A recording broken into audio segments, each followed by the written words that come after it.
Chers jeunes, je viens vers vous aujourd'hui. Vous savez, le pape Jean-Paul II disait, chers gens, vous êtes l'espérance de l'Église. Mais quelle espérance de l'Église sommes-nous si aujourd'hui nous ne voulons pas nous laisser conduire par le Saint-Esprit? Si aujourd'hui nous nous livrons dans le monde de la drogue, le monde de la boisson, le monde de la débauche, quelle espérance de l'Église sommes-nous? Il nous faut, chers amis, retourner sur les bons chemins, le chemin de l'Évangile.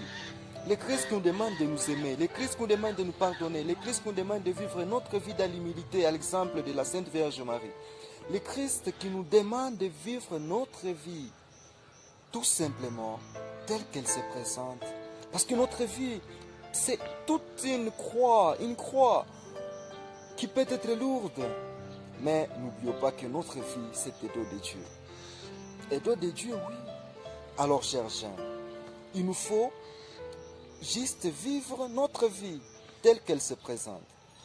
Si les gens doutent de notre futur, c'est parce qu'ils sentent qu'en nous, il y a un grand désir et que nous ne savons pas surmonter nos désirs en nous.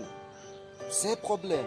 C'est ainsi que nous allons jusqu'à commettre des choses inexplicables.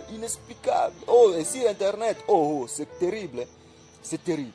Nous commençons à publier n'importe quoi.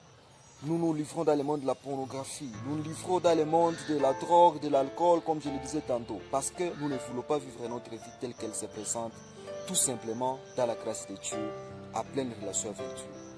Je vais vous proposer des choses, juste des choses pour que nous puissions remettre notre vie sur les bons chemins. Première chose, prions toujours le beau Dieu pour qu'il suscite en nous le goût de le servir. À servir le Seigneur, servir le Seigneur, c'est une occupation qui nous pousse à ne pas nous livrer dans n'importe quelle vie. Deuxième chose, servir nos frères. Servir nos frères, c'est une occupation qui nous pousse à ne pas nous livrer dans n'importe quelle vie.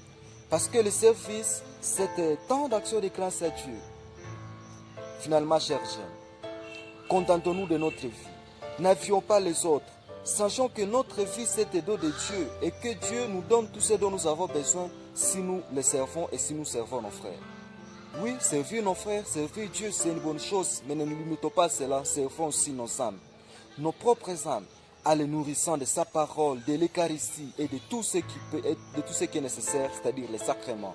Ainsi, notre vie sera dans la joie et la bonne humeur, aujourd'hui et toujours. On dira, oh, jeunesse, vous avez gagné.